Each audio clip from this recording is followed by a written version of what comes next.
তিনি ওয়াদুদ নাই, রাজ্জাক নাই, কেউ বলে নাই, শুধু একমাত্র আল্লাহ। এটা সরাসরি আমাদের বিরুদ্ধে যুদ্ধ ঘোষণা। এতক্ষণ ওনার ভালো বের হয়েছে। ভাই সত্যি কথা মনে রাখেন, ওই ময়দানটার ভিতরে সামান্য কয়েকজন লোক ছাড়া একজনও নবীকে সমর্থন করে নাই। সবাই টিটকারি মেরেছে, মস্কারা মেরেছে, মারতে ধরেছে।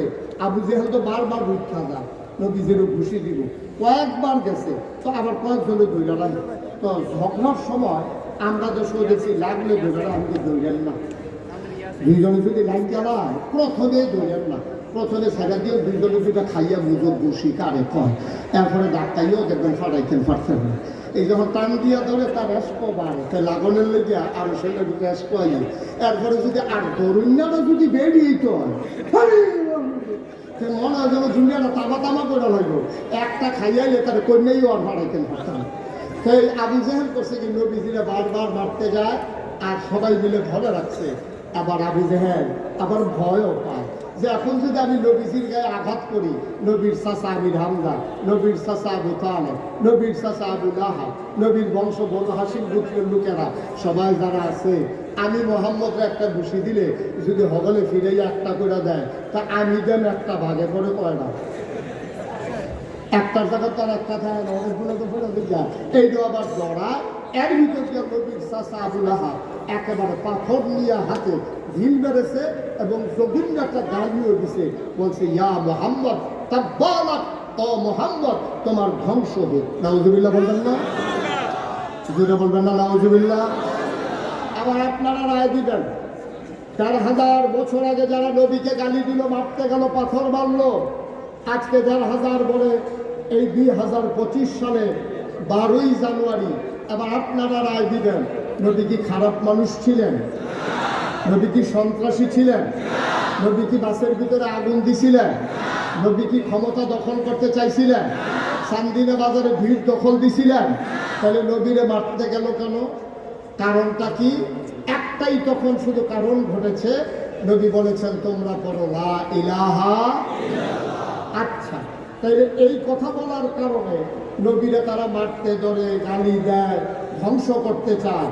আমি মুস্তাক হয়েছি নাগাইশের পীর সাহেব, আমি যদি এখন জিকির শুরু করি আর ফজর পর্যন্ত লা ইলাহা ইল্লাল্লাহ জিকির করি, সব মানুষ বিরোধিতা করবে দূরের কথা, সবাই এসে আমার এই দেশি মুরগির ডিম সিদ্ধ করে নিয়ে আসবে, মুরগার চাল ছোট্ট করে ভুনা করে সিডারু দিয়া যে হুজুর অনেকক্ষণ ধরে জিকির করতে আসে, বিদেশি কম্বলরা, ফুটের টেহারা, গাছের লাউটা, মাছের মাথাটা, গরুর কলিয়ারা সবাই না নাগাইশের হুজুরের রুমের চতুর্দিক দিয়া, জিকিরের চতুর্পাশ দিয়া এরকম হাদিয়া তোহফা আসতে আছে। আর এলাকার সবাই করতে আছে, হুজুর যে জিকির করে, মনে হয় মাছে জিকির করে, গাছে জিকির করে, আকাশে জিকির করে, বাতাসে জিকির করে, কি সুন্দর জিকির। আমি জিকির করলে বাধা তো আসেই না, বরঞ্চ আমার হাদিয়ার অভাব হয় না। আর নবীজি ঠিক এই জিকিরটা করার কারণে নবীজির উপরে আঘাত আসলো, গালি আসলো, ওরা মারতে ধরলো, তাইলে বুঝা যা গেল কুসকুস কালা, ঠিক কিনা? আমার জিকির আর নবীজির জিকির এক জিকির না, কারণ আমার জিকিরে কারো কিচ্ছু আসে যায় না। আর ওরা বুঝে ফেলেছে নবীর জিকির মানে কি সাংঘাতিক জিকির।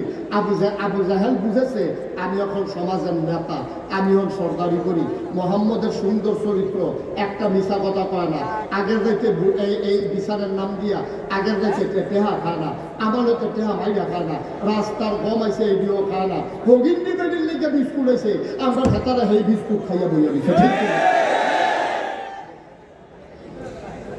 তারা দেখছে মোহাম্মদের যে চরিত্র, সুবহানাল্লাহ বলবেন না? আমার নবীজির যে চরিত্র, যে সুন্দর অনুপমা আদর্শ, কি সুন্দর তার হাসি, কি সুন্দর তার চেহারা, কি সুন্দর তার ব্যবহার, কি মজার তার এই মেহমানদারি, এই মানুষটা যদি সমাজে কায়েম হয়ে যায়, তাহলে আমি আবু জাহেলের সরদারি এই সমাজে আর চলবে না, ঠিক কিনা কর? আপনারা ঠিক কিনা কর?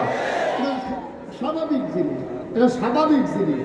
সব অসতের মেলার ভিতরে একজন মানুষ যখন সৎ হিসাবে প্রকাশ পায়, তখন অসৎ মানুষগুলো দেশপ্রয় হয়ে যায়, সততা বিজয়ী হয়ে যায়। কিন্তু আমাদের দেশে কি জানেন, অসতের এত মেলা হয়েছে, ও সৎ মানুষের এখানে কোনো দাম নাই, ঠিক কিনা কর? মনে করেন সব এই মাঠের ভিতরে হাজার হাজার মানুষ, আপনারা সবার কাপড় চুপড় করে আসছেন, তখন যদি একটা লোক একবার উলঙ্গ হইয়া নিচেও কিছু নাই, উপরেও কিছু নাই, একবার উলঙ্গ। এই মাঠের মাইকগুলো যদি দাঁড়ায়, তা আমরা সবাই মিলে ওনার থেকে আরম্ভ করে আমি মাহবুবুর রহমান আশরাফি ভাই প্রিন্সিপাল, আমরা এখানে যারা আছি সবাই কি বলবো? সবাই বলবো অসভ্য, প্রত্যেকটা মাই দেখে নিচ্ছে তার শরীরটা কাপড় চোপড় নাই, ব্যাপারটা নেই। কইব কি কইব না? কথাটা কইব কি না কর? কারণ যেহেতু আমরা সবাই কাপড় পরে রাখছি, এখন একটা উলঙ্গ মানুষ আসলে সে হবে অসভ্য। কিন্তু সবাই যদি আমরা উলঙ্গ হইতাম, একটা মানুষের গাওয়ার হয় বাংলাদেশের ফিসার থেকে আরম্ভ করে মনে করেন কারো গায়ে এক টুকরা কাপড়ও নাই, এর ভিতরে যদি দিয়ে একজন লোক কাপড় হয়ে যায়, আমরা সবাই মিললে তাদের কি কয়া অসুখ হয় না, প্রত্যেকটা টানা তুলে ফেসে বাড়াতে টানা তুলে ফেসে এখনো বলছে। এখন এই জাহিলিয়াতের জমানা কার বানিয়েছে এইটা?